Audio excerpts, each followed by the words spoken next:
Hola. Vamos a dar inicio a esta nueva sesión. Les pido por favor tomen su asiento lo más rápido posible, así no nos atrasamos.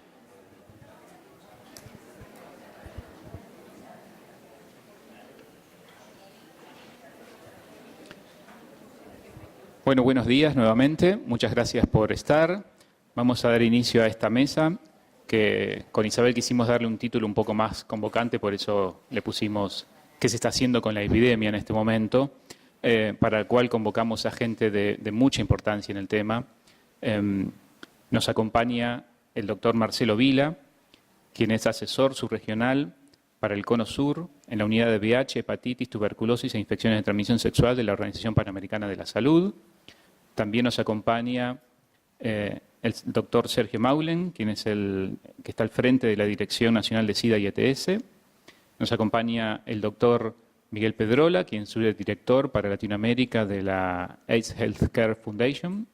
Y nos acompaña el antropólogo y magíster que está a cargo del área de estudios y monitoreo de la Dirección Nacional de SIDA del Ministerio, Ariel Adasco.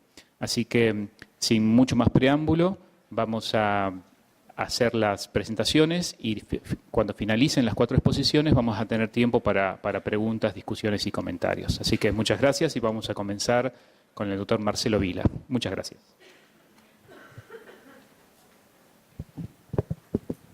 Buenas tardes. Buenos días, mejor dicho.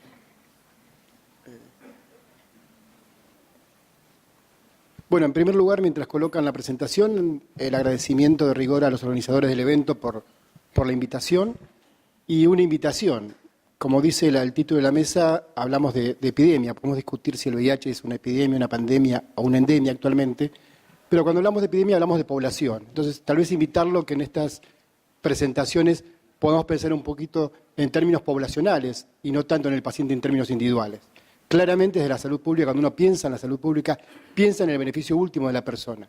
Pero muchas veces para pensar en el beneficio último de la persona tenemos que pensar en términos poblacionales.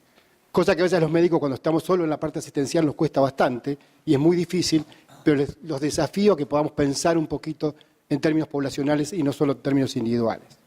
Y en ese sentido quería traerles como provocación para pensar, tomar como base las recomendaciones de la OMS del año pasado para discutir un poquitito, plantearles algunas cuestiones que tienen que ver con el modelo de atención en VIH.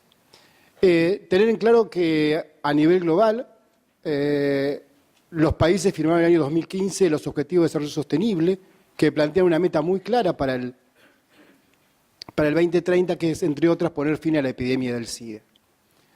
También tenemos los targets, los objetivos para el 2020 de la ONU-SIDA y de la OMS, del famoso 90-90-90. ¿Y dónde estamos con esta situación?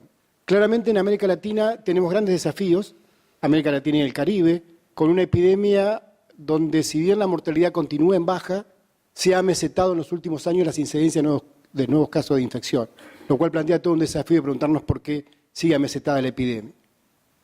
Asimismo, sabemos que la epidemia en la región es una epidemia concentrada, donde las nuevas infecciones se concentran en determinadas poblaciones claves. Casi 2/3 partes de las infecciones tienen que ver con hombres gays y otros hombres que tienen sexo con hombres, mujeres trans, parejas de trabajadoras sexuales y de poblaciones claves y en usuarios de drogas. Y solo 1/3 en el resto de la población.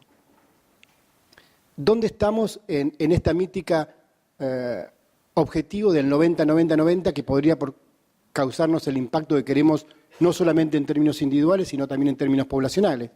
Claramente en la región de las Américas se estima que solo el 75% de las personas que están infectadas conocen su condición.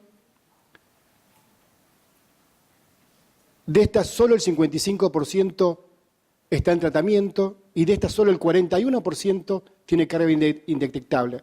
Recordando que la carga viral indetectable tiene el doble beneficio individual y colectivo en cuanto a la estabilidad del paciente y la disminución de la transmisión prácticamente a cero. ¿Qué nos decían las nuevas directrices de la Organización Mundial de la Salud del año pasado? Algunos temas claves. El tratamiento antirretroviral para todo, el test and treat. El tema de la prestación de servicios y pensar las nuevas prestaciones de servicios. La atención diferenciada para pacientes estables. Y preguntarnos qué estamos haciendo en retención, adherencia y supresión de la carga viral. Dos cuestiones concretas. Tratamiento para todos no es un tema conflictivo. En la Argentina desde el año, se hace más de 2 años, 3 años, están en las guías nacionales el test and treat. No creo que sea un tema de conflictividad y discusión, aunque sí sabemos que en la práctica clínica muchos médicos difieren el tratamiento con diferentes argumentos y sería interesarnos preguntarnos por qué todavía. Y la otra cuestión que coloca como novedoso la guía de OMS el año pasado es el PrEP, ¿no? La recomendación de la profilaxis preexposición orientada a poblaciones de más alto riesgo.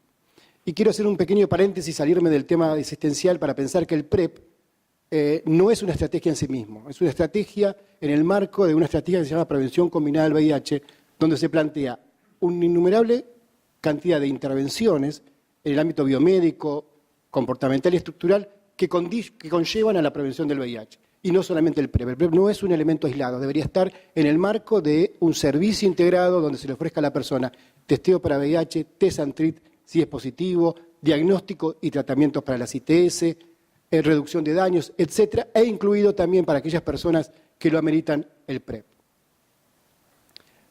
Volviendo al inicio del tratamiento, a pesar de que la guía de OMS del año 2015 plantean el test and treat, fíjense que en América Latina solamente el año pasado el 47% de los países tenían test and treat y a mediados de este año, cuando hicimos esta última recopilación, era el 68% de los países. Todavía un tercio de los países tienen guías, la mayoría por debajo de 500 CD4 y alguno queda todavía residual por debajo de 350, como indicación de tratamiento.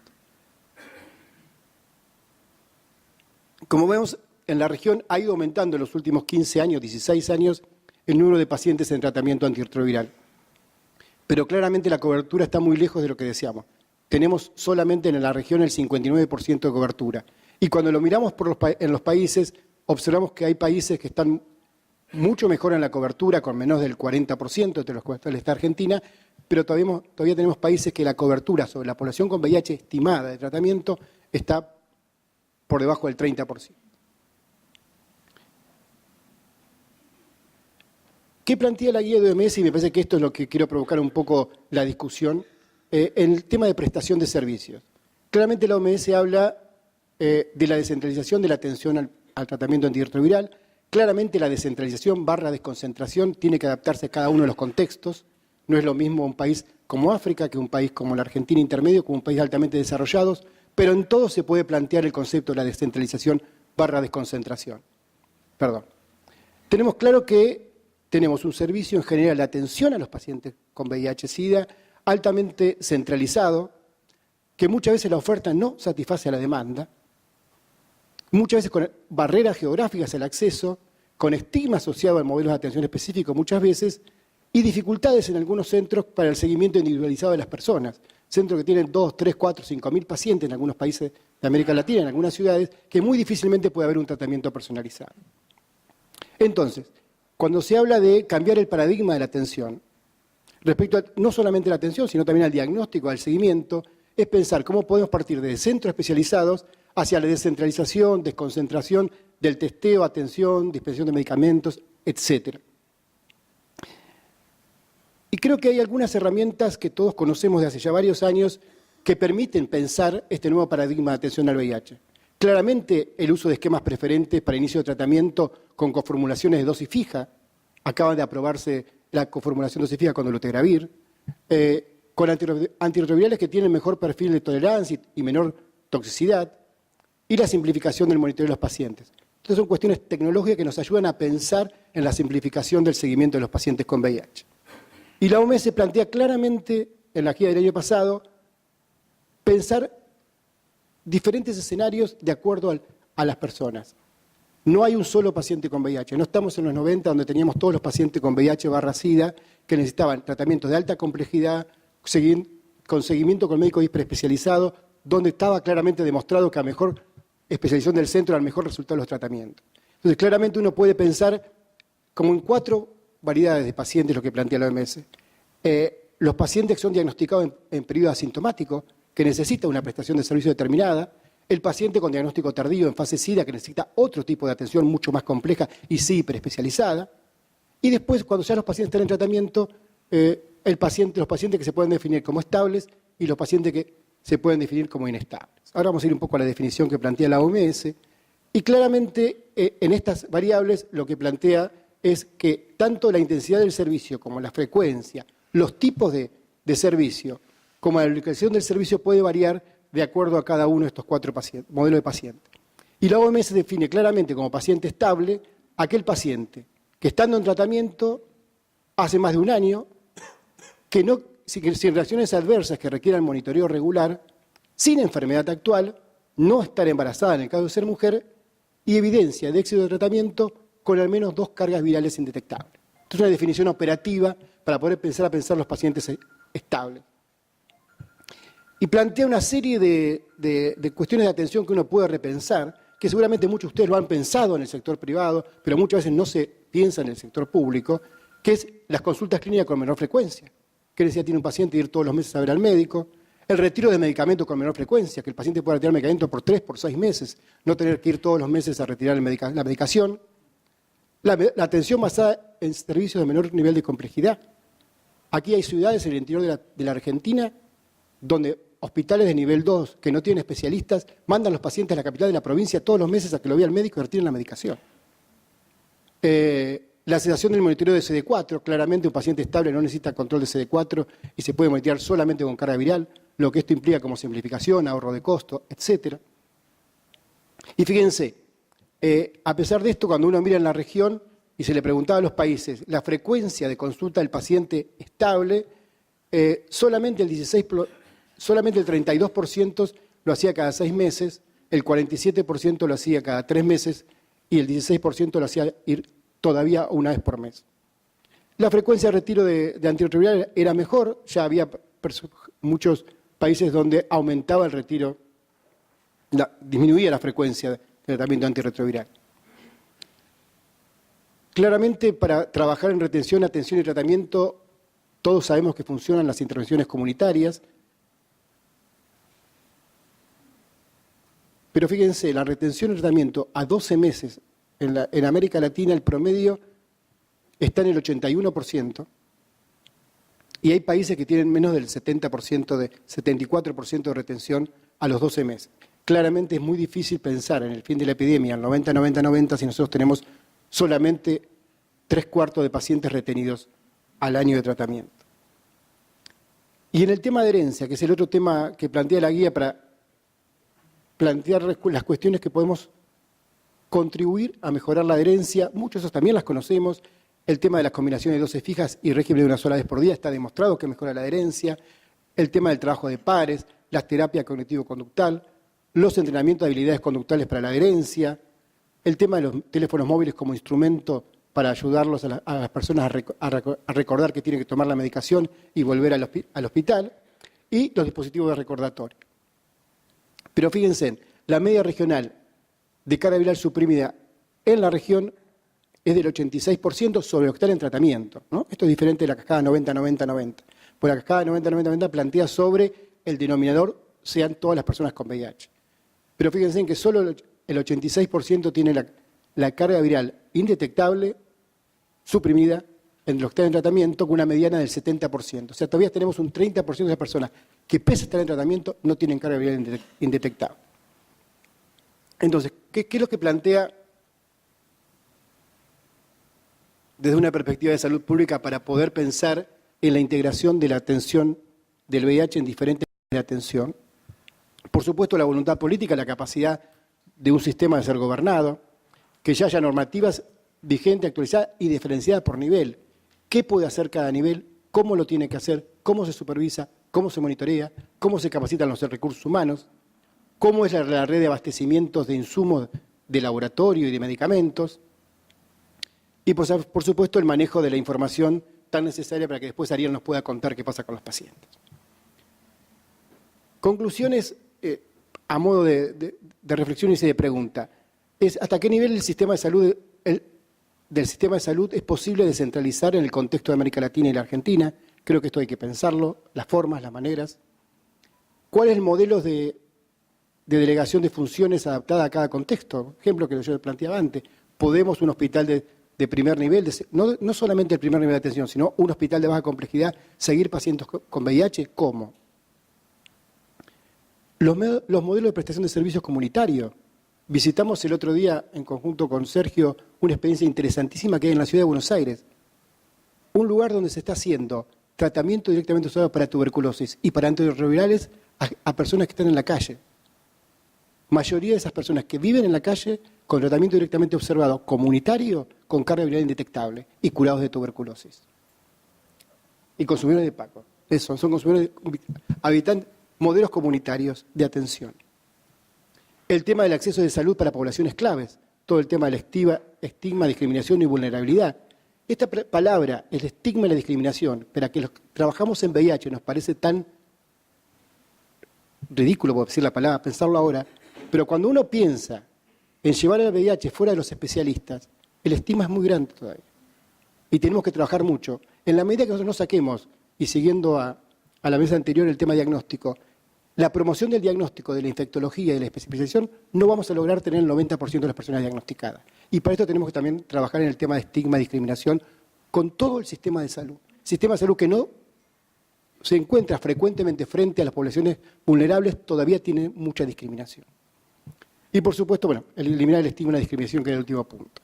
Así que bueno, gracias a todos y espero que haya preguntas para el debate.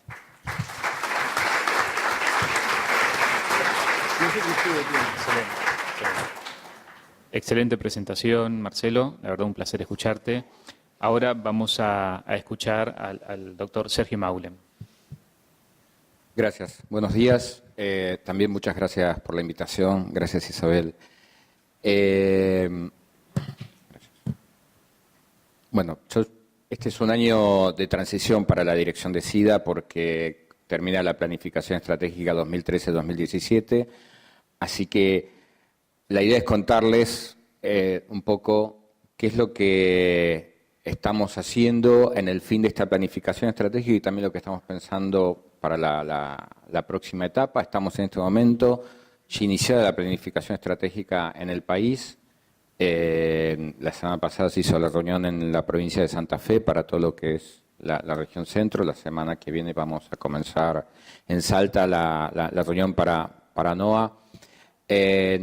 Y un poco el foco, antes de mostrarle algunas cosas, no todo, pero es contarles que 90-90-90 no solamente es un eslogan interesante y que nos interesa no solamente porque haya que cumplir con los compromisos que tiene el país con las agencias, sino porque nos marca un horizonte.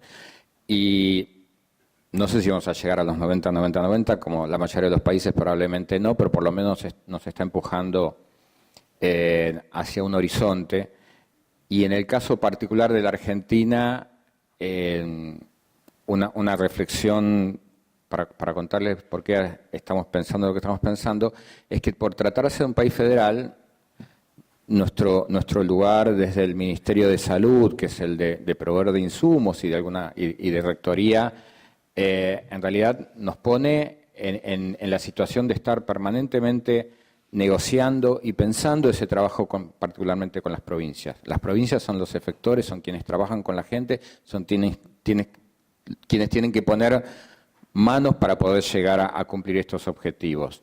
Así que, digamos, desde Nación podemos tener ideas brillantes, si no sirven para los contextos de las provincias, digamos, terminan quedando solamente en el aire.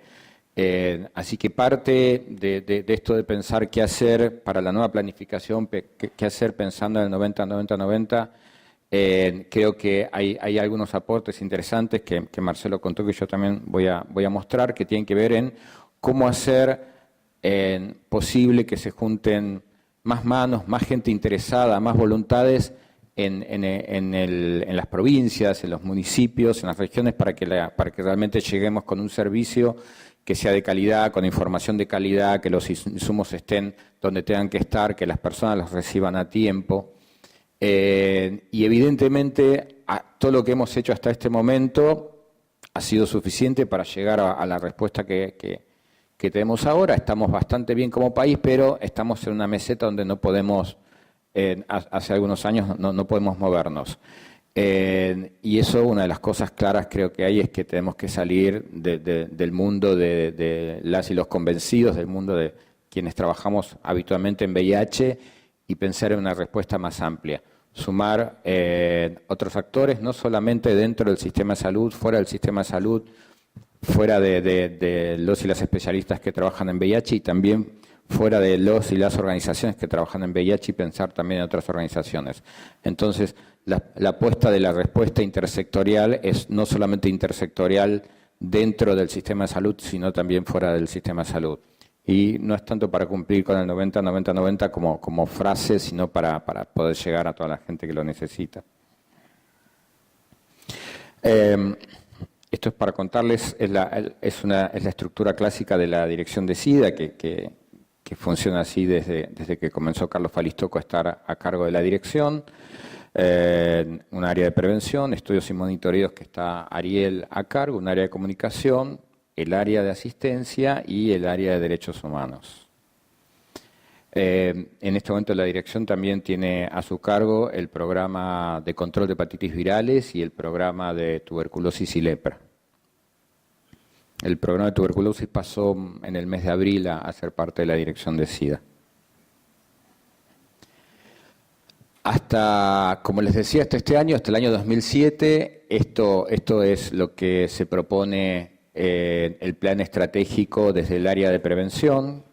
Digamos, esto se realizó, probablemente algunos de ustedes hayan participado en el año 2012, en el diseño de este plan, y para prevención teníamos acceso a la información, acceso a preservativos y lubricantes, acceso al diagnóstico de VIH, sífilis, hepatitis y otras ITS, y mejorar la calidad de vida de las personas con VIH, siempre de una manera transversal, el trabajar para disminuir el estigma y la discriminación.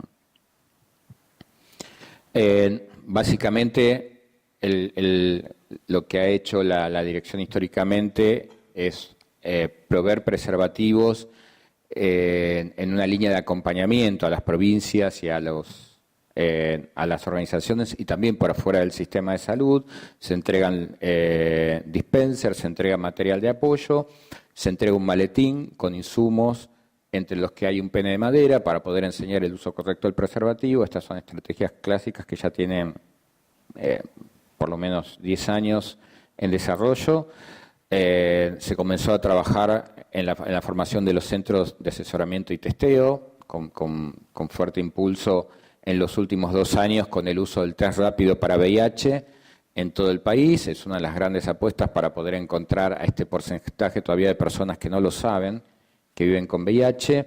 A partir del año que viene, con la posibilidad de incorporar test rápidos para sífilis, test rápido para hepatitis B y para hepatitis C, estos centros de consejería y testeo tradicionales van a cambiar también su diseño, su forma, y probablemente empecemos a trabajar en un nuevo modelo dirigido ya en centros de salud donde incorporemos también biología molecular para otras ITS como gonococo, clamidia y micoplasma, en un modelo más parecido a lo que propone la prevención combinada, como contaba Marcelo. Eso más adelante puedo comentarles algo más.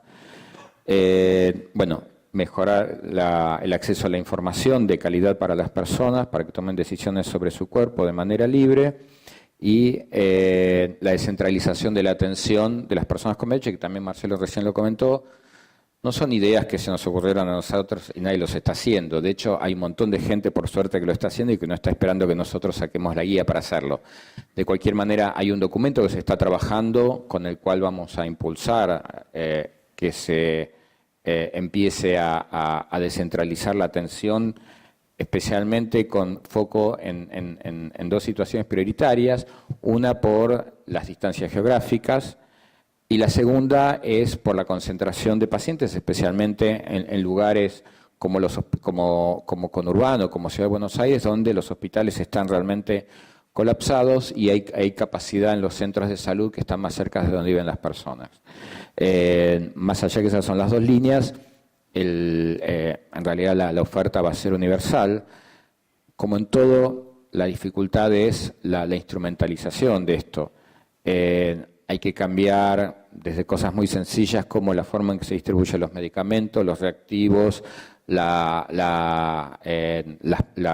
muestras para carga viral, para CD4, porque la descentralización es descentralización. La persona no debería pisar el hospital, si no estamos complicándole más la vida en vez de resolverla.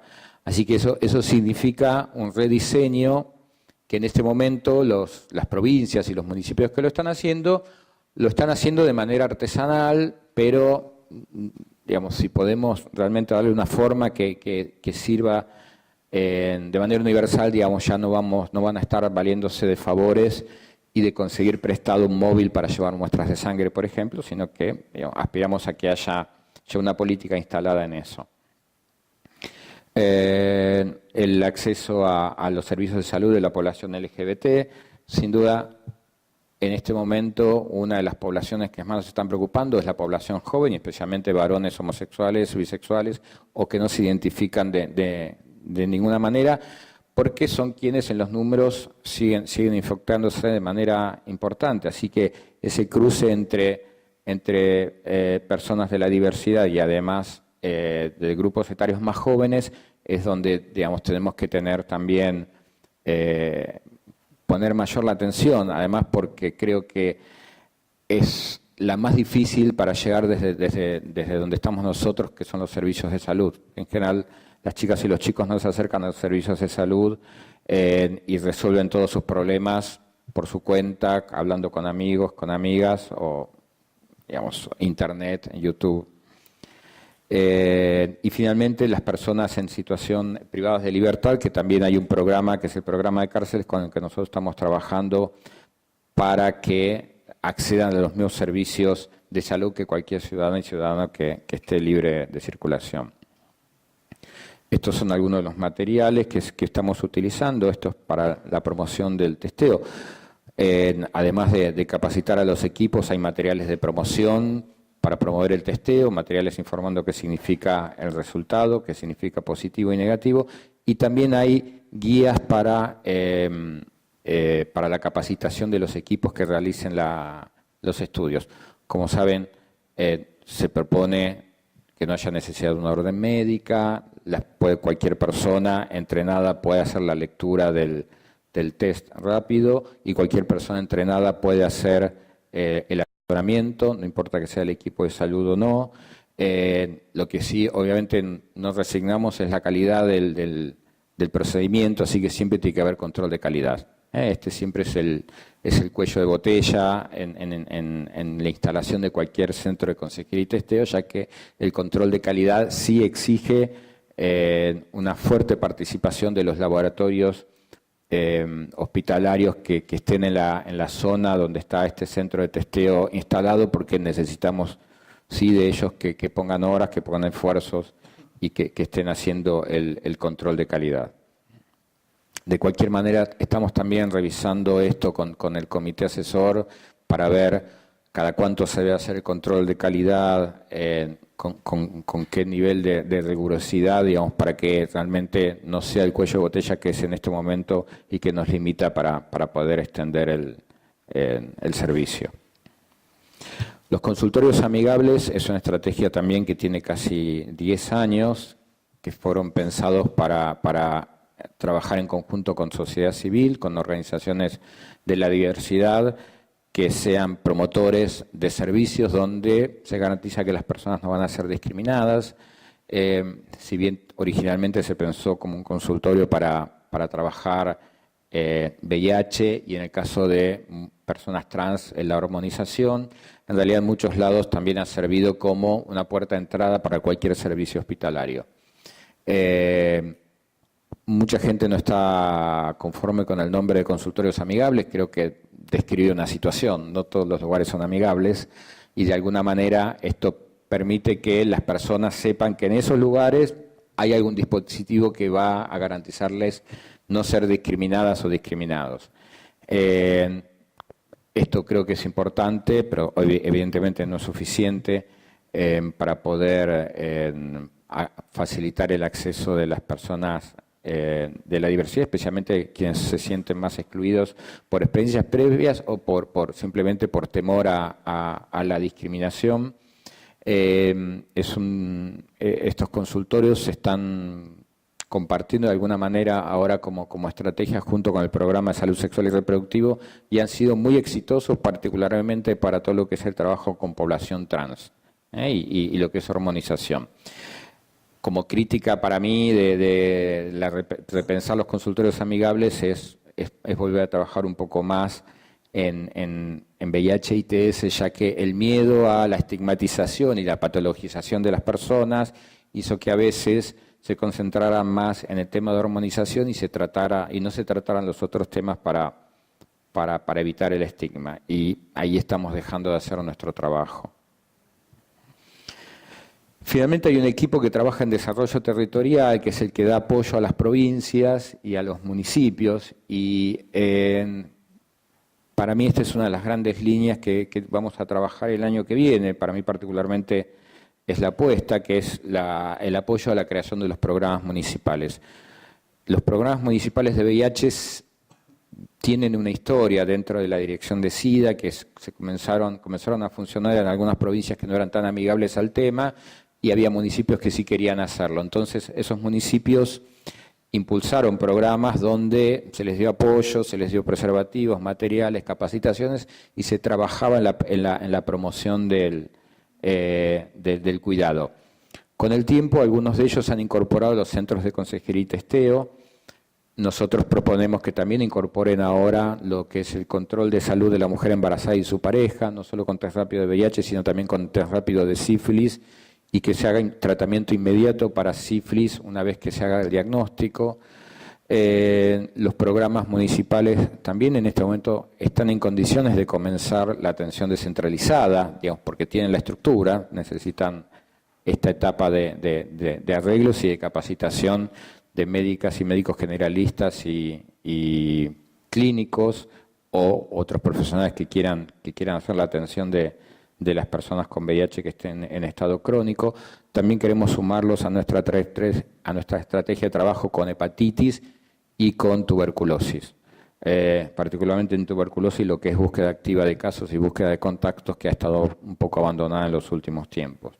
Así que los programas municipales para nosotros son el eslabón para que las provincias puedan realmente tener un desarrollo más territorial y podamos llegar a todas las personas.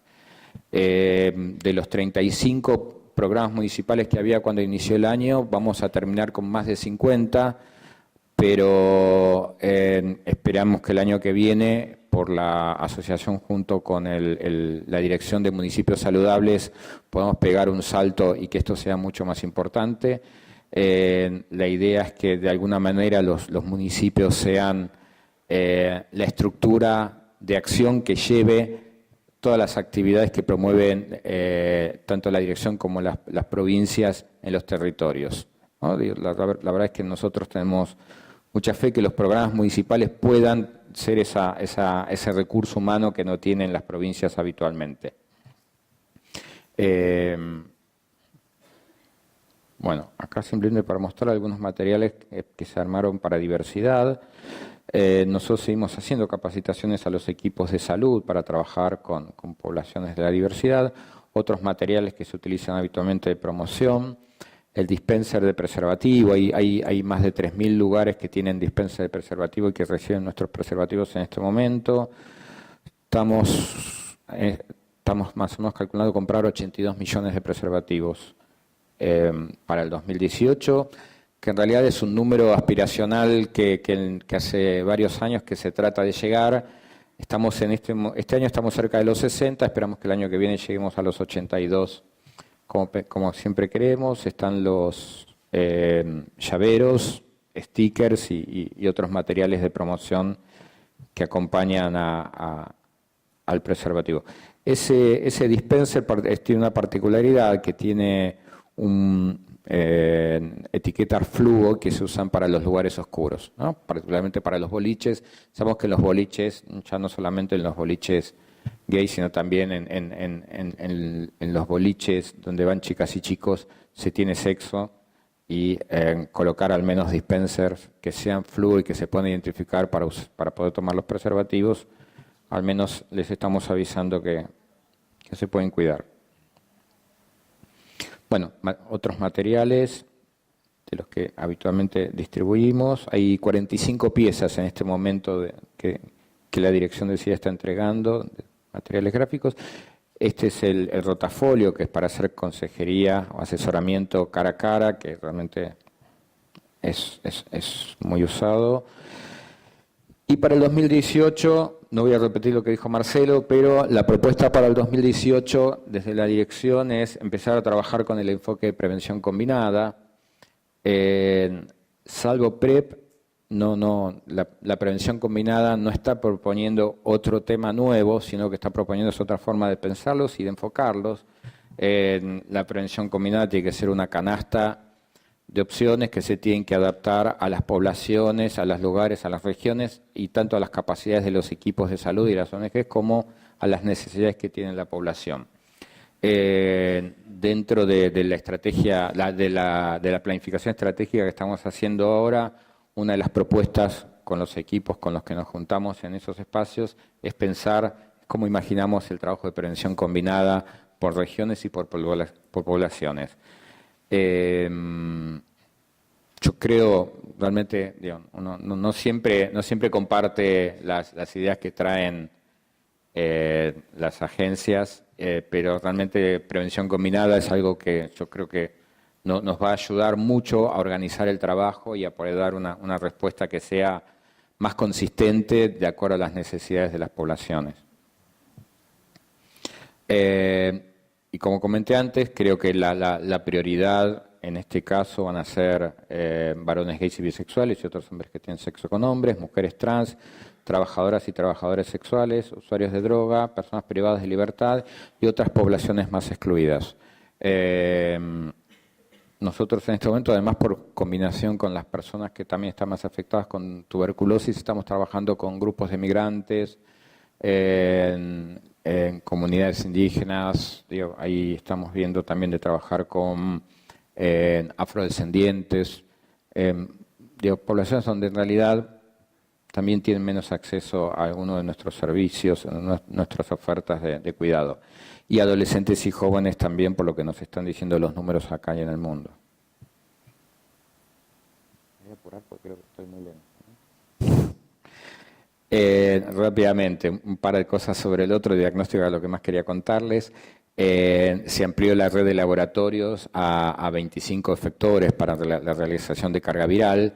Históricamente ha habido 4 o 5 efectores durante muchos años y en los últimos, creo que Cintia me puede ayudar acá, creo que 2 o 3 años se pegó este salto y ahora tenemos 25 efectores.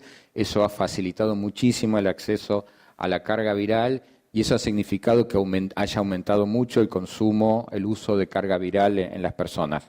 Del histórico de 1.3, 1.2 que había de uso de carga viral, eso vemos que va aumentando. Tenemos 4 centros que están haciendo test de resistencia también, eso también estamos tratando de aumentarlo porque tenemos un techo para la realización de test de resistencia por los laboratorios que tenemos.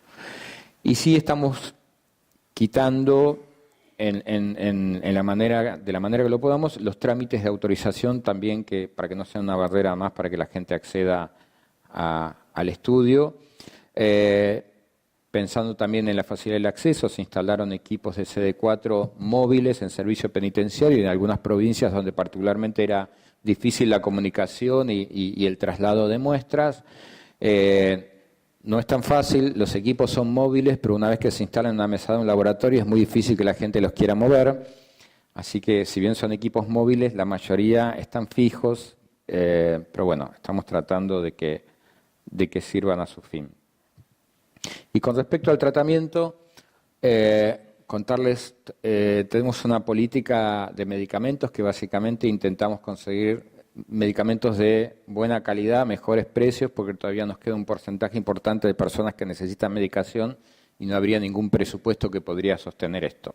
Si bien somos los que compramos más baratos en el país, por la cantidad de pacientes, nosotros cubrimos en este momento 52.000 personas y tenemos todavía un 30% más que necesita ser cubierta y no vamos a poder conseguir un presupuesto de un 30% más si los costos siguen aumentando.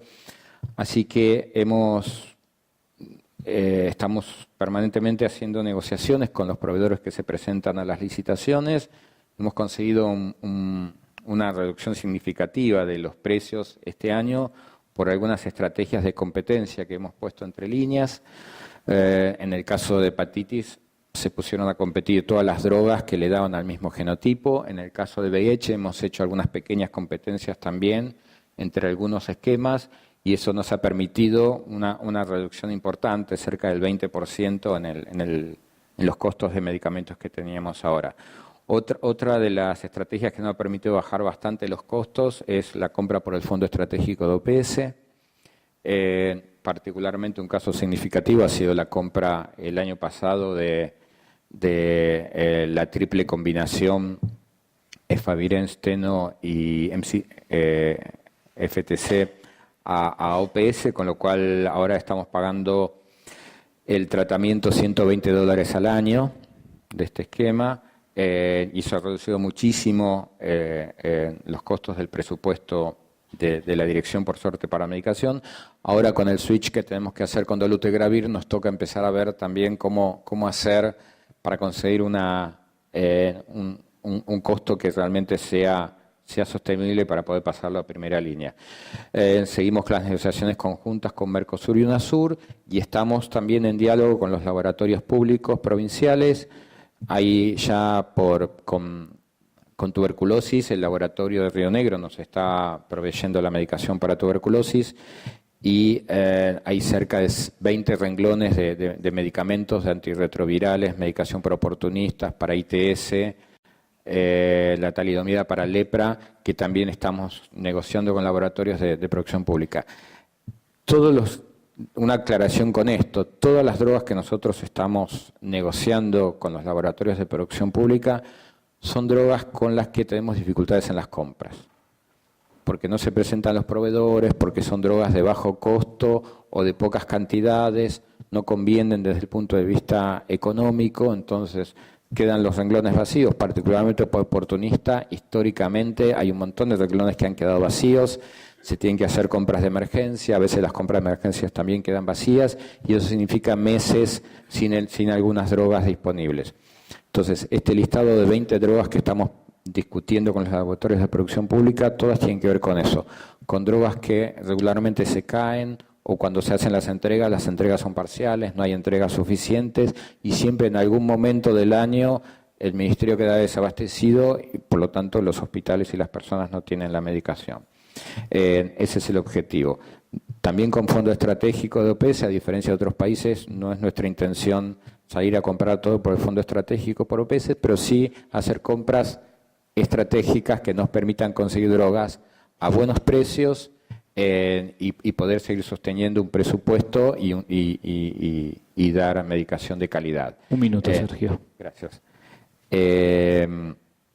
Y el otro punto con respecto al tratamiento que nos importa mucho es poder empezar a acordar algunas cuestiones mínimas tanto con PAMI, con las obras sociales provinciales y la superintendencia para, por un lado, tener los mismos criterios para inicio de tratamiento, cambio de tratamiento, uso de drogas especiales, porque una cosa histórica que tiene la dirección de SIDA es mucha gente que viene a solicitar esquemas por un mes o 2 meses por la complicación en los trámites que le exige alguna obra social, que puede ser no solamente las obras sociales de los sindicatos, sino también las provinciales o el PAMI. Tener un vademecum también común y también tener recomendaciones comunes. Las recomendaciones realmente creo que es lo más sencillo porque no estamos discutiendo diferentes recomendaciones que las que hace la Sociedad Argentina de Infectología. No creo que son las mismas que tiene habitualmente la Organización Mundial de la Salud. No es la discusión sobre cuáles son los esquemas, sino tratar de tener los mismos criterios en el uso de las drogas, en el vademecum y en los trámites que se le piden a las personas. Y finalmente, usando el sistema que tiene el Ministerio, el SISA, el Sistema Integrado, empezar a incorporar todos nuestros sistemas de información para poder tener de una vez por todas información en tiempo que nos permita tomar decisiones. Todavía tenemos muchas dificultades para poder saber cuántos pacientes están tomando la medicación, cuántos abandonaron, quiénes son los que abandonaron, y eso nos dificulta hacer proyecciones también incluso para el cálculo de insumos, para saber en qué lugar está el problema. Por ahora nos seguimos manejando mucho con los papeles que exige la ley de SIDA, que significa una pila así de papeles mensuales que son imposibles de procesar. Así que el sistema informático esperamos que no solamente organice nuestro trabajo, sino que también permita tener información de mejor calidad. Y ya termino, tengo más cosas, pero termino, disculpen. Para adherencia, algunas cosas sencillas. Con el comité asesor hemos puesto una cláusula de preferencia de compra de drogas o dosis combinadas para favorecer la adherencia. Estamos promoviendo que los efectores, según su capacidad, entreguen tratamientos al menos de 2 o 3 meses. Realmente una de las limitaciones que tienen también los efectores es que hasta que no podamos darle una cantidad de droga suficiente para poder entregar, solamente le estamos entregando también a ellos para 2 o 3 meses. Se da apoyo a las organizaciones y a los hospitales también con recurseros, información y material de promoción que ayudan a las personas a recordar y a sostener el tratamiento. Y se está trabajando en una aplicación en el celular también, que tampoco es algo que estemos inventando, que ayude a las personas a poder tomar la medicación. Bueno, yo dejaría acá, seguimos hablando. Muchas gracias, Sergio. Tal vez si queda alguna cosa pendiente, en el tiempo de preguntas podemos aclararla. Así que bueno, ahora vamos a dar paso al doctor Miguel Pedrola, quien nos va a hablar sobre las conductas desde una ONG. Miguel. Bueno, muchas gracias por la invitación, Fundación Helios, doctor Laurido, Isabel. Para nosotros, desde las ONG también estamos preocupados de cómo vamos a hacer para llegar a este 90-90-90, del cual pudimos escuchar qué es lo que nos está planteando desde la OMS, OPS y también por parte del Ministerio de Salud. Yo tengo que pasarlo acá.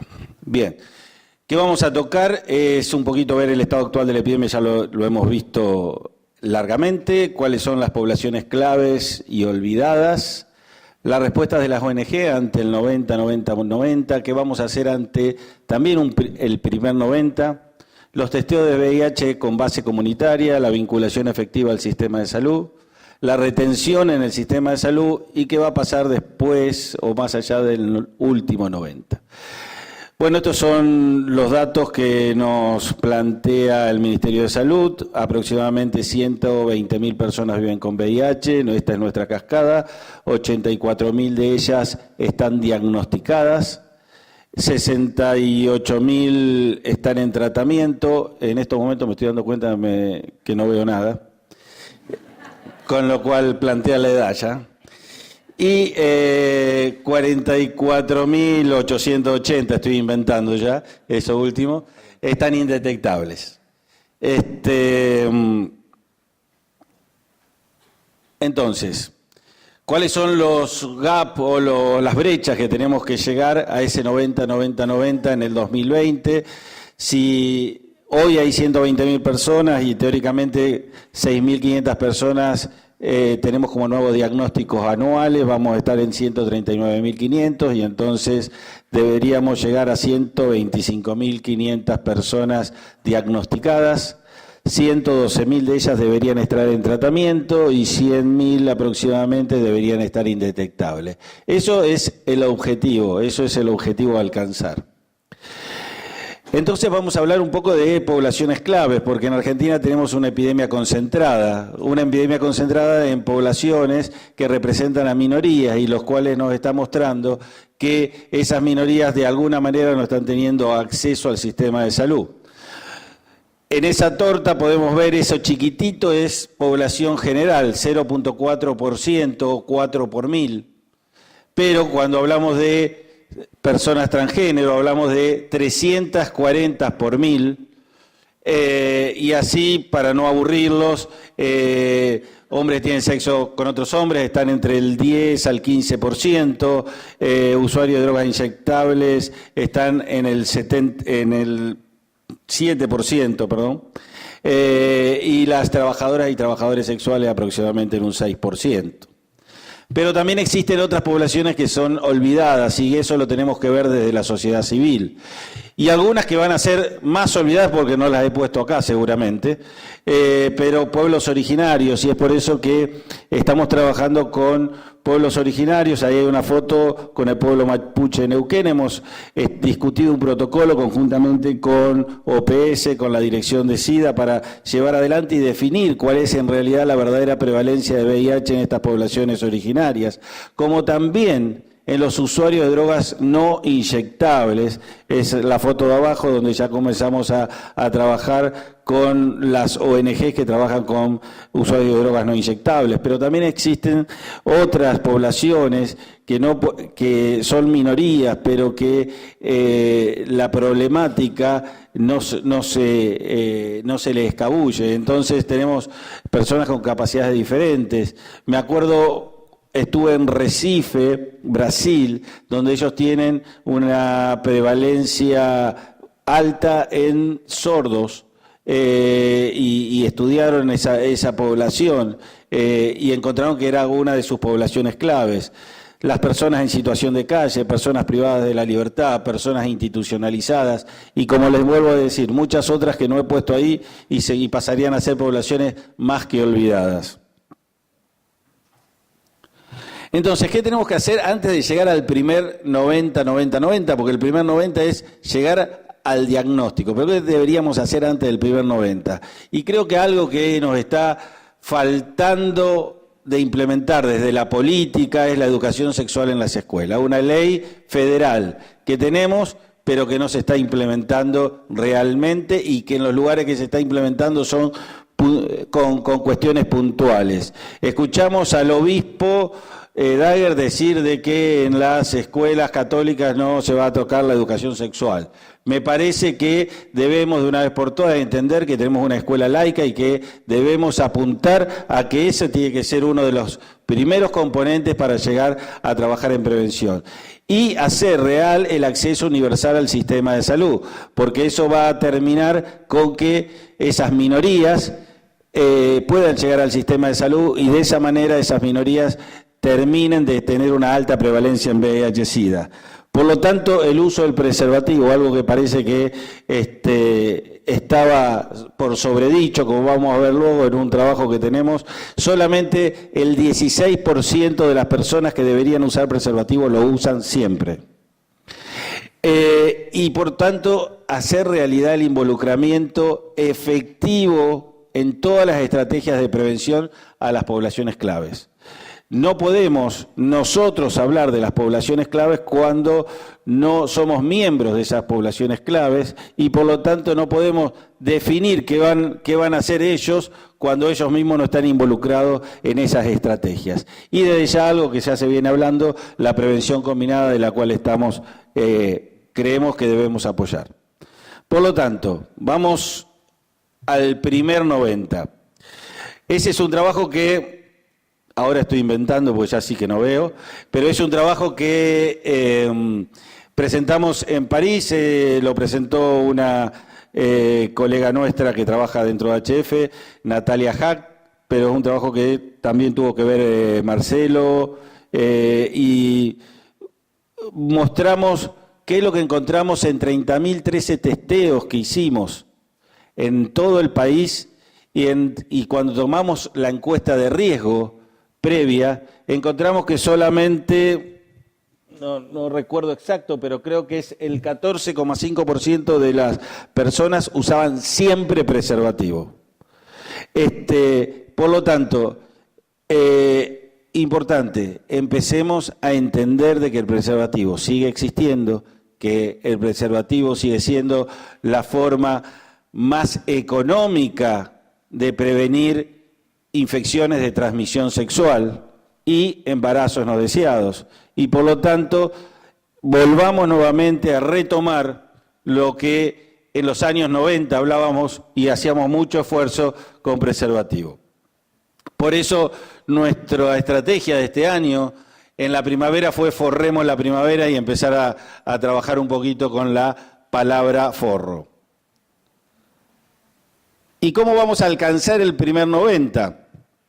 Hay que ampliar los programas de testeo, hay que involucrar a la sociedad civil, hay que entrenarlo y mantener la calidad del testeo, con lo cual creo que una cosa no tiene que ver con otra. Creo que la sociedad civil puede hacer testeo, puede acercar el test a las personas, siempre y cuando tengamos un control de la calidad del servicio que se está dando.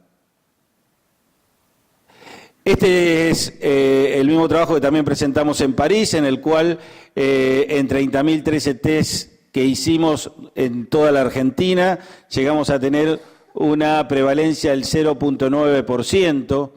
Esto lo discutíamos en su momento con Ariel, por qué teníamos el 0.9%.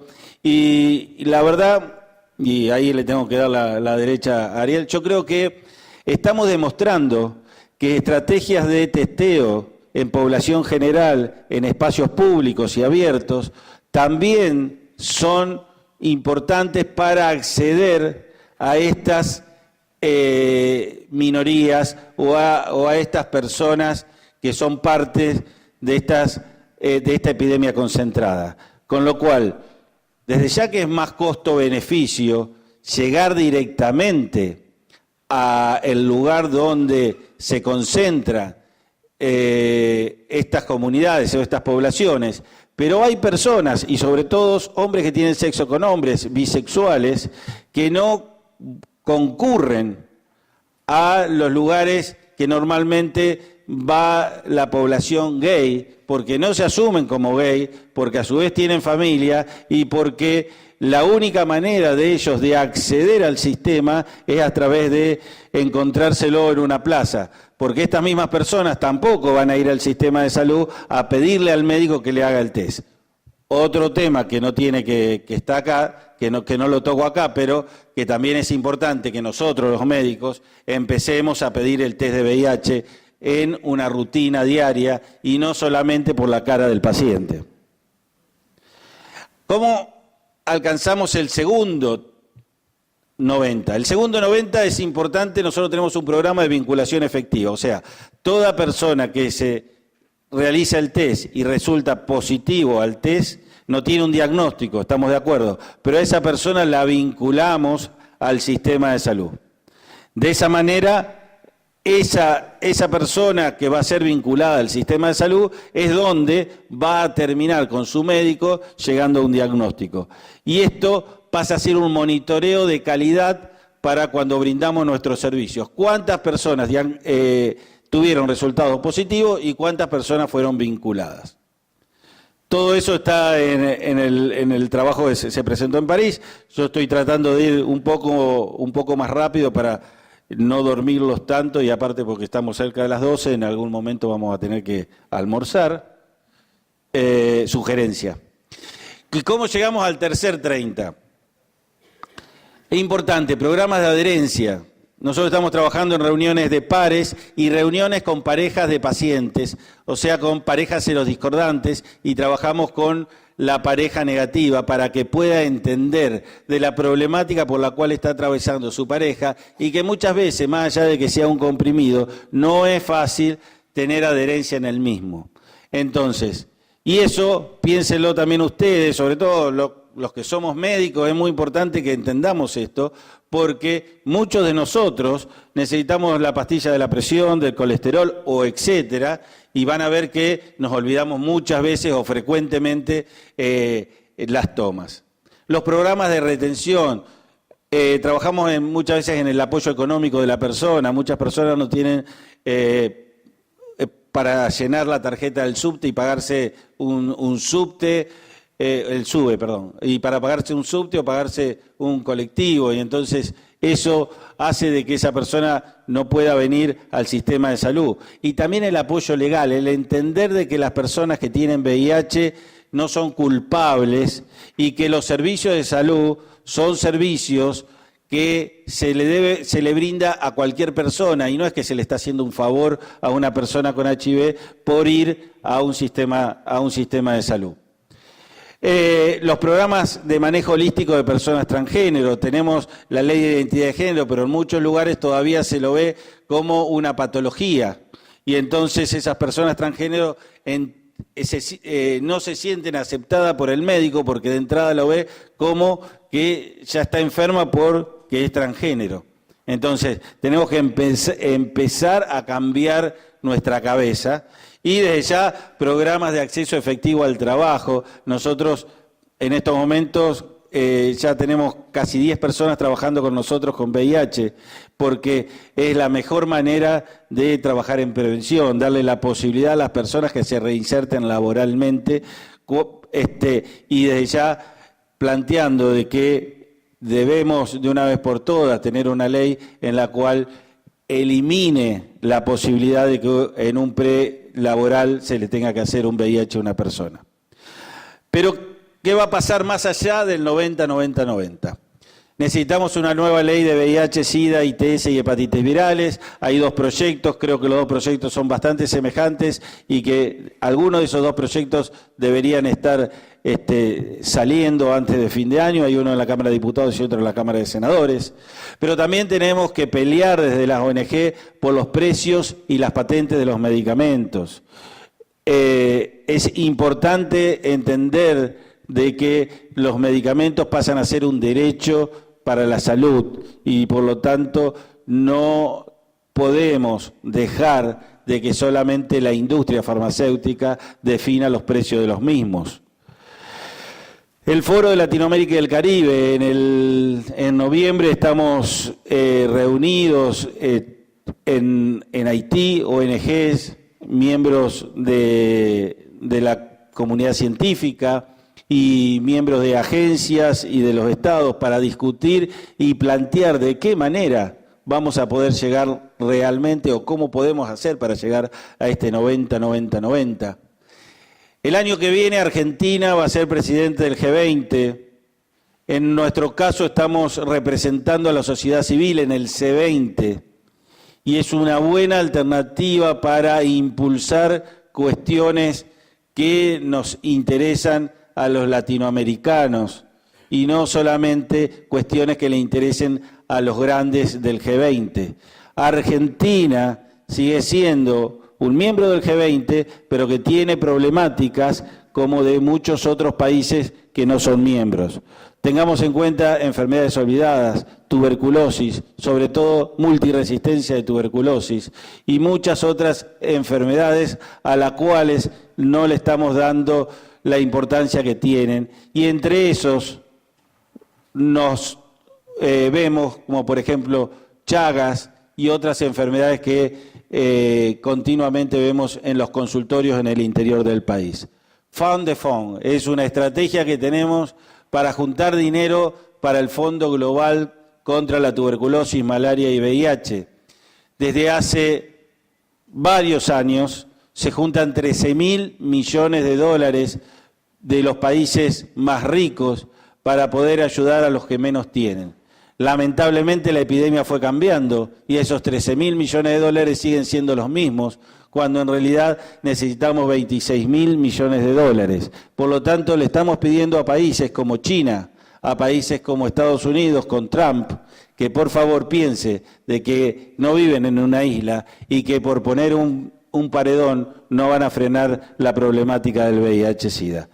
Y tratar de llegar y ser realista que si no llegamos al 90-90-90 en el 2020, no vamos a llegar al 95-95-95 en el 2030.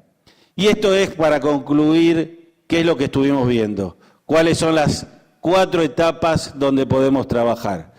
Previo al 90, prevención primaria, luego testeo, vinculación efectiva al sistema de salud y la retención dentro del sistema de salud. Si nos focalizamos en esto y si empezamos a entender de que cada uno puede aportar su grano de arena, vamos a llegar a cubrir el 90-90-90. Por eso tenemos, yo había puesto ahí nombres que veo que no salieron, de todas las ONG que trabajan con nosotros, son más de 34 ONG y más de 100 activistas que hicieron posible que todo esto que yo les mostré y que todo esto que llevamos adelante sea posible y que yo hoy se los pueda comunicar. Así que muchas gracias. Muchas gracias, Miguel. Excelente escucharte. No se preocupen que va a haber almuerzo. Se los aclaro. Así que, bueno, acto seguido vamos a escuchar a Ariela Dascos, que nos va a hablar sobre el estudio de cascada de nuevos diagnósticos e inicios de tratamiento en la Argentina. Ariel. Bueno, voy a tratar de ser breve, los veo con cara de hambre. Muchas de las cosas que voy a plantear van a tener resonancias, digamos, voy a estar recuperando cosas que ya plantearon los compañeros de la mesa, y otras son preguntas, básicamente. Son datos para abrir preguntas sobre la situación, dónde estamos, dónde nos gustaría estar dentro de 4 años. Sergio decía, estamos iniciando un proceso de planificación estratégica 2018-2021. Tuvimos uno anterior, 2012-2016, y todavía nos hacemos preguntas de qué nos falta para poder cerrar las brechas, y una cosa que nos falta es información. Información que producimos entre todos, no es que no hay información, pero cuando uno tiene que analizar esa información y decir, bueno, estamos donde nos gustaría estar y falta, hay mucha brecha de información. Sergio decía, estamos en un proceso en este momento también de migración de todos los sistemas de información de la Dirección de SIDA, del Ministerio en sí, a un nuevo sistema que se llama SISA, Sistema de Información Integrado de Argentina. Hace 4 años, 3 años, cuando nosotros queríamos disponer de información para orientar nuestra política, esto no estaba. Así que tuvimos que montar un estudio especial, que ojalá no lo tengamos que hacer nuevamente, para poder conocer, a tener algunos datos centrales para construir las cascadas de todas las personas en tratamiento, cascada de las personas que inician tratamiento, cascada de las personas que se diagnostican. Esto es lo que motivó esta investigación, este estudio, que básicamente tiene que ver con un estudio que hicimos entre todos. De la Dirección de SIDA lo impulsamos, tuvimos apoyo de PS, ONU-SIDA, pero se construyó a partir de la información de los servicios de salud. ¿Qué hicimos? Dijimos, las preguntas que teníamos en ese momento, a ver, estamos dando un montón de tratamientos, estamos poniendo un montón de esfuerzo para diagnosticar a las personas. ¿Qué pasa con estas personas una vez que las diagnosticamos? ¿Qué pasa al año? ¿Qué pasa con los que inician tratamiento?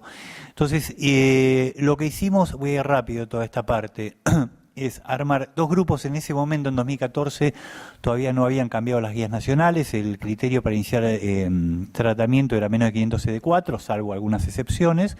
Entonces, lo que hicimos es un grupo de una corte de personas que tenían diagnóstico reciente y el seguimiento de esas personas un año, a ver cuántas continúan vinculadas a la atención, el perfil de esas personas y su vinculación, y otro grupo de personas que iniciaban tratamiento por primera vez, a ver qué ocurría. Obviamente, acá se ve, los grupos se solapan, una buena parte de las personas que entraron en el grupo de diagnóstico reciente también formaban parte del grupo de inicio de tratamiento. Los criterios, básicamente, en el caso de diagnóstico reciente, eran que tuvieran, antes de ser incluidos, un diagnóstico 10 meses, como mucho, 10 meses antes de ser incluidos, inicio de tratamiento 6 meses antes.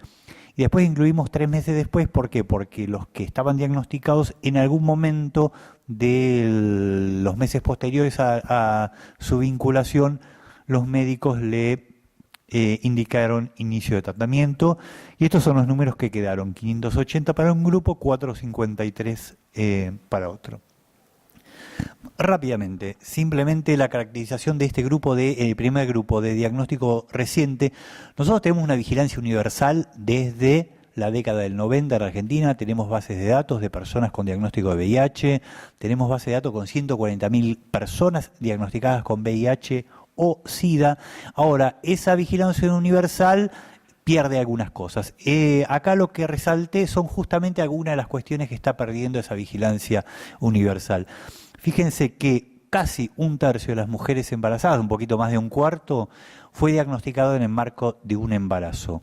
Una proporción de este embarazo, pero de las otras mujeres, también las que fueron incluidas están informando que fueron diagnosticadas en el marco de un embarazo.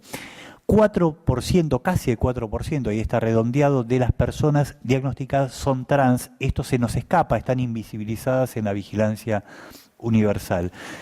Personas nacidas en otros países, y esto también plantea un desafío y poder empezar a mirar un poquito más fino de quiénes están infectando.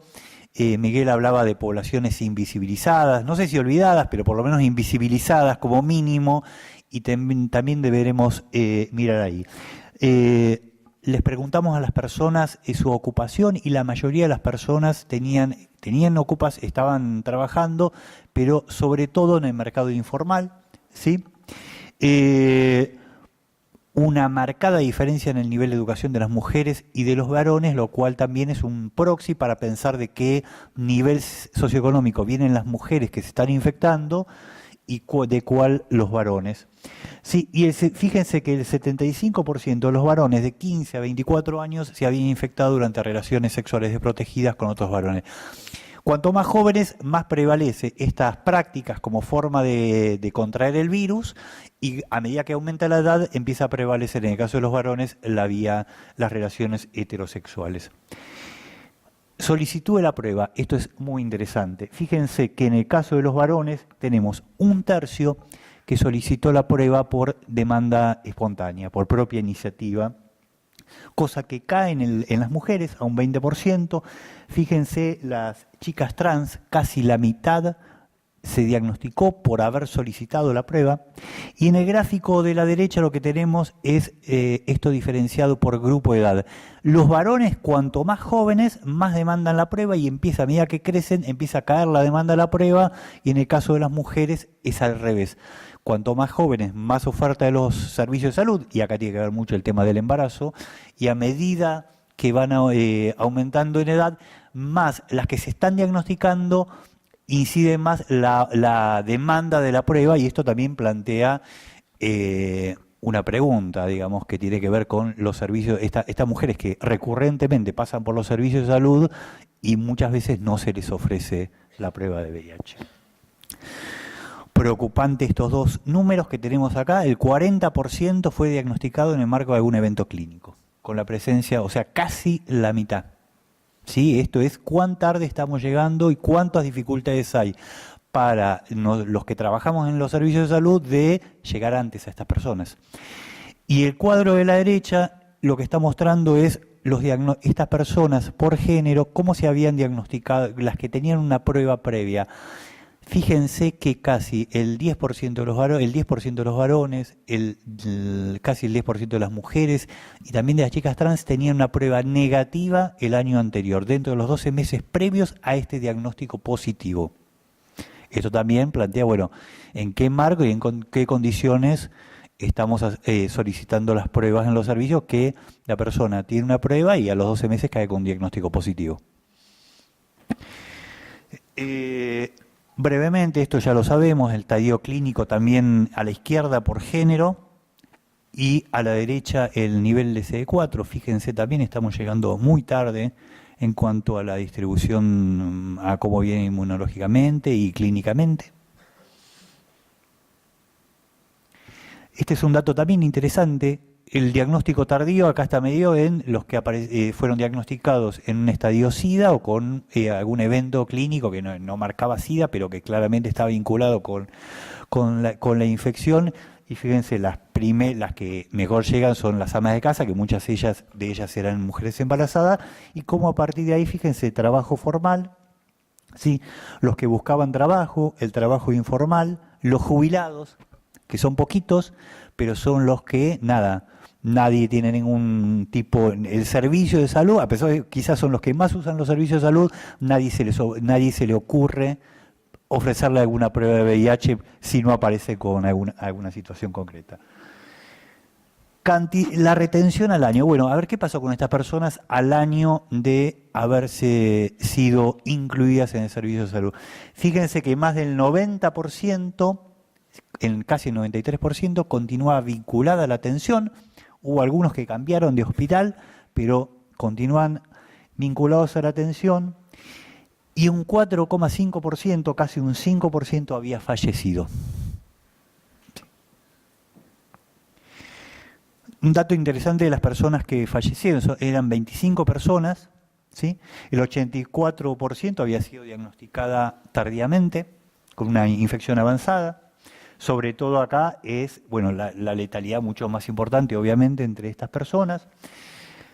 El 52% no tenía marcadoras de SIDA, al momento del diagnóstico. Y acá es interesante plantear, bueno, muchos de estos habían sido originalmente clasificados en nuestra clasificación de 4 estadios clínicos al momento de infección: síndrome retroviral agudo, infección asintomática, sintomática sin criterio de SIDA y sintomática con criterio de SIDA, alguna marcadora de SIDA. Varios habían sido clasificados como diagnósticos oportunos y después dentro del año fallecieron a partir de alguna enfermedad marcadora de SIDA. Esto es, ya pasamos al segundo grupo, que tenía que ver con qué pasó con los que iniciaron tratamiento a los 12 meses, ¿sí? Y fíjense que tenemos también una retención alta, pero tenemos pérdida. Fíjense en el gráfico de la derecha, no llego a ver bien de acá, pero también entre la diferencia que tenemos entre los que habían sido diagnosticados de forma oportuna y los que tenían un diagnóstico de infección avanzada, como también la pérdida, el abandono de tratamiento, las dificultades con la adherencia, abandono e incluso la muerte, está mucho más presente en este segundo grupo.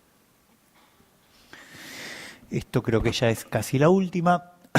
La supresión virológica al año. Tenemos, bueno, Marcelo tiraba algunos números en cuanto a los promedios regionales, los datos regionales, también estaba la Argentina. En este estudio nos dio alrededor de un 78% de supresión de carga viral menor, pensando en menos de 50 copias como criterio para definirlo como suprimido. Y ahí tenemos también las diferencias que tenemos en función del género, si las mujeres estaban embarazadas o no. Algunos N son chiquitos, hay que tener cuidado cuando uno interpreta estos números, pero nos dan algunas pistas de por dónde está la epidemia y cuál es el impacto de las cuestiones, las cosas y políticas que estamos haciendo. Como para cerrar, digamos, acá hay una serie de cuestiones que marca, digamos, en realidad estaría bueno ahora poder conversar entre todos a partir de la integración y el cruce de las 4 presentaciones, pero este estudio, la verdad que a nosotros nos dio mucha información, primero de poblaciones, características de las poblaciones que estaban diagnosticando con VIH en el país, que no estábamos mirando, el tema de los extranjeros, el tema de las personas, las chicas trans, el tema del impacto que tiene la oferta de la prueba de VIH en las embarazadas, ¿qué pasa con las personas al año? Claramente nos dio, comparado, si uno comparamos esto con la vigilancia universal, nosotros tenemos 6.500 notificaciones de diagnósticos por año en la Argentina. Esta población tenía algunos rasgos, era un poquito más grande, digamos, la mediana de edad era un poquito más alta en este grupo, estaba un poco más concentrada en el AMBA si uno la compara con la otra población. Y el dato central es que clínicamente estaba peor que lo que aparece en la vigilancia universal. Y acá, bueno, nosotros nos preguntamos si hay personas que se están diagnosticando en los servicios de salud, que una vez que tienen la prueba positiva, después no se vinculan, no quedan bien vinculados, no quedan bien retenidos. Entonces lo que estamos captando acá es, bueno, lo que quedó de ese grupo que está siendo diagnosticado en el país. Bueno, es una pregunta porque ahí marcaría también en relación a la cascada de 90-90-90 una pérdida. Y en cuanto al tema de tratamientos, fue un temón esto, que justo en medio del estudio cambiaran las guías nacionales, pero bueno, era más importante el tema del cambio de las guías que el estudio, pero nos dio bastante información y este 78% que nosotros decíamos de supresión virológica, pensando también en, bueno, cuáles son las metas 90-90-90, es de personas que inician tratamiento, ¿sí? Pensamos, esto también está abierto, es cuál es la realidad del universo, el conjunto de personas que están siendo atendidas y que reciben tratamientos en la Argentina, que posiblemente tenga valores más bajos que esto. Bueno, nada, son algunos datos, pues, como para poder poner en carnadura. Detrás de estos datos, de estos números, hay personas que viven con VIH y personas que atienden en los servicios de salud a estas personas que viven con VIH, y estaría bueno ahora poder, que todo esto haya generado algunas preguntas para poder trabajar en la discusión.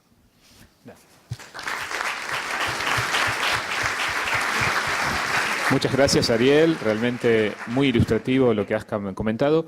Tenemos muy poco tiempo porque ahora vamos a dar inicio al simposio de GSK en el que hay un almuerzo preparado, pero tenemos tiempo para por lo menos una pregunta.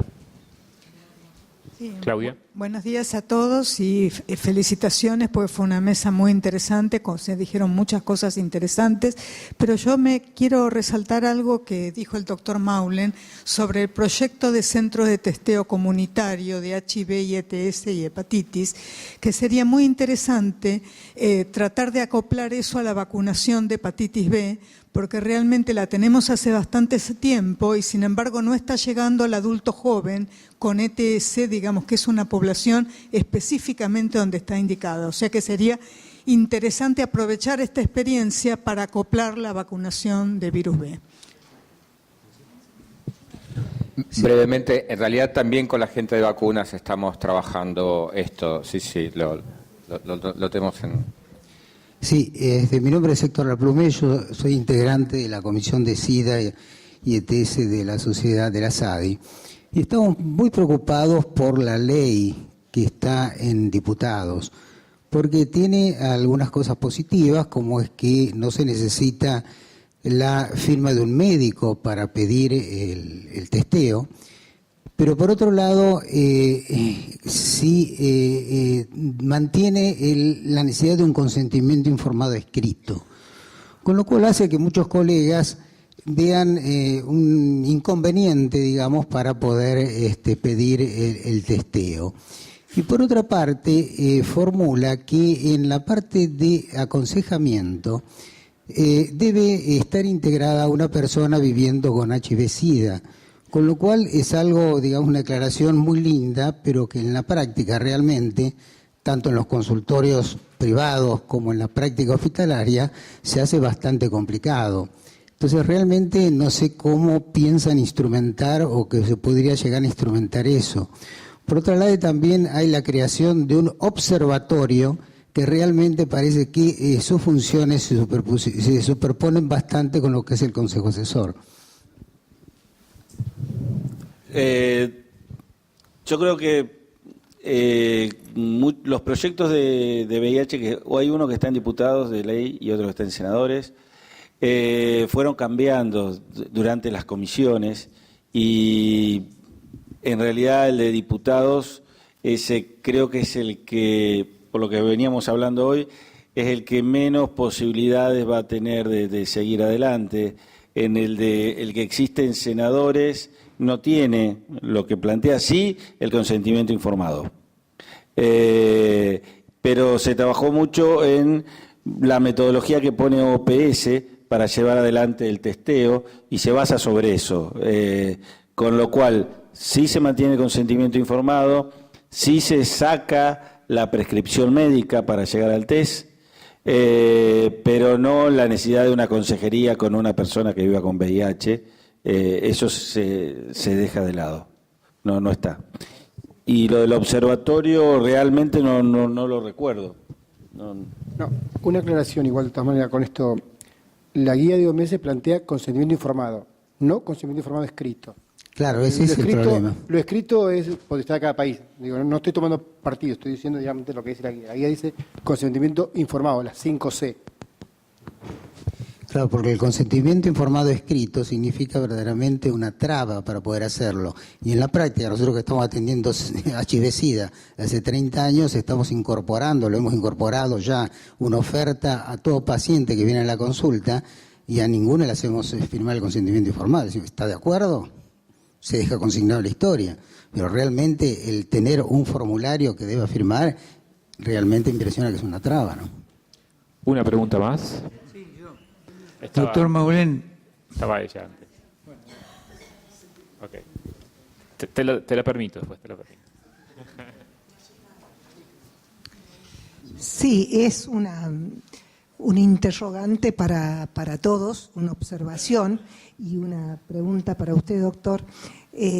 ¿Cuál en el nuevo presupuesto, dentro de salud, cuál es el porcentual que hace a la parte de VIH-Sida? Porque, y en general el resto, ¿no? Usted habló en cuanto a la problemática de provisión de medicación. Y hay mucha gente que por ahí queda totalmente fuera de o sea, con un corte de tratamiento por ese problema. Y por otro lado, les felicito, me parece buenísimo, pero en esto de lo holístico, que también se habló en función de las personas trans, yo creo que es importante plantear un abordaje holístico, pero en todas las personas, más allá del género, ¿no? O sea, porque muchas veces se lleva todo a lo técnico y creo que la preparación de todos en algo más integral en la prevención, ¿no? Si no queda todo ahí nomás. En realidad, ¿cuál es el porcentaje vinculado al presupuesto global del Ministerio? La verdad no se lo puedo decir. Lo que puedo decir es que en el presupuesto del año que viene nosotros estamos sumando aproximadamente unos 4.000 tratamientos nuevos, para cubrir 4.000 tratamientos nuevos los que se están cubriendo este año. Para VIH estamos multiplicando 2,5 veces el tratamiento para hepatitis C y ahora en nuestro presupuesto estamos también incorporando tratamiento para tuberculosis que incluye no solamente los que se están cubriendo hasta ahora, sino también, incorporamos a todos los pacientes con tuberculosis del país que hasta ahora no estaban en esos números. Y por el ahorro que hemos hecho con la compra de medicamentos pudimos incorporar más insumos para diagnóstico, ¿no? Como decía tan rápido, para sífilis, para B, para C, biología molecular, para gono, para micoplasma, para clamidia. Aumentamos la cantidad de test de resistencia en la alternativa de que no podamos tener el dolutegravir en primera línea. Y también se aumentó en la misma proporción la cantidad de carga viral, CD4 y también carga viral para hepatitis. Así que el presupuesto, no sé cuál es la relación con el Ministerio de Salud, pero sí puedo decirle que, el presupuesto para el año que viene contempla estas mejoras y que ya hemos incorporado nuevos métodos de diagnóstico. Jorge. Doctor Maulén, mire, creo que es imprescindible y urgente gestionar en PAMI que modifiquen la forma de llegada de los medicamentos a los pacientes. Por lo menos en Comodoro Rivadavia, entre 4 y 5 días, todos los meses, a final de mes, se quedan sin medicación. El hospital tiene que prestar, entre comillas, después nunca se devuelve. Los pacientes tienen que llamar a un centro coordinador. Imagínense un señor que no escucha bien, que no está acostumbrado a gestionar y que lo atiendan para preguntar cuándo le mandan los medicamentos. De PAMI lo mandan a la farmacia, en la farmacia le dicen que no, vuelve a PAMI, a alguien que encima tiene todos los problemas de alguien que no puede cambiar. Es increíble. Le puedo asegurar que a mí me encantaría que los funcionarios de PAMI tuvieran la obra social de PAMI. Me encantaría.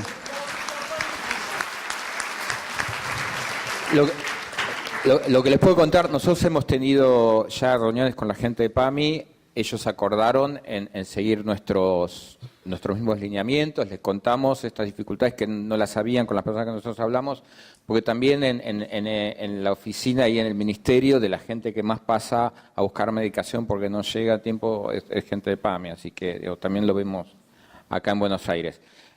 Nosotros le enviamos ahora el vademecum y le enviamos las instrucciones de cómo son los requisitos y los tiempos en el sistema público, pidiéndole que usen los mismos que nosotros.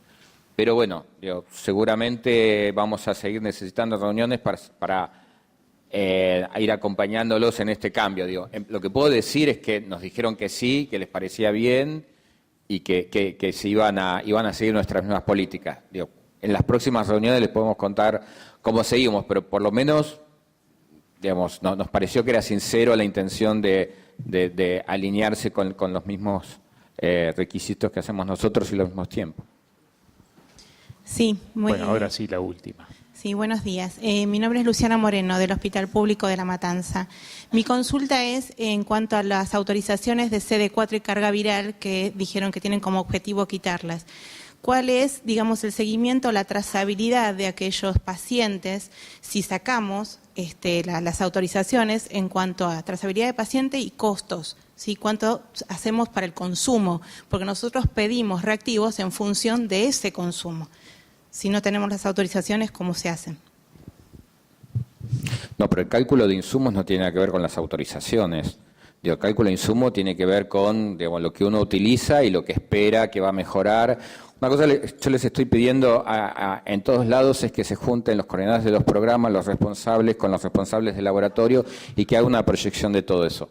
El tema de las autorizaciones en realidad muchas veces se ha utilizado como una manera de presionar para conseguir notificaciones, para conseguir datos, y yo eso lo entiendo que en algún momento ha sido necesario, pero tenemos que cambiar esa modalidad porque en realidad terminan siendo barreras para que la gente llegue a hacerse los estudios. No creo que modifiquen nada el cálculo de necesidades, la cuestión de... Ahora, esto está colgado a que el SVIH, el sistema informático que ahora está incorporado en el CISA, una vez que se pueda articular con el sistema de gestión de insumos, va a estar todo automatizado. No necesitamos hacer esta cosa manual de autorizaciones que hay ahora, porque, salvo una vez que se da de alta a la persona, ya está en el sistema, ya sabemos que es usuario de nuestro sistema, entonces no habría nada para autorizar. De cualquier manera, como decía, es progresivo. Lo que sí reiteramos ahora es que las embarazadas no necesitan autorización, que las recién nacidas no necesitan autorización porque todavía se siguen llegando pedidos de autorización. Para carga viral también ya está bastante automatizado. Y CD4 en realidad por las recomendaciones se va utilizando cada vez menos, así que creo que tampoco va a ser una cuestión de que sea problemática. Muy bien, muchas gracias a todos. Excelente mesa. Los invito a buscar su lunchbox y volver para el simposio de GSK. Muchas gracias.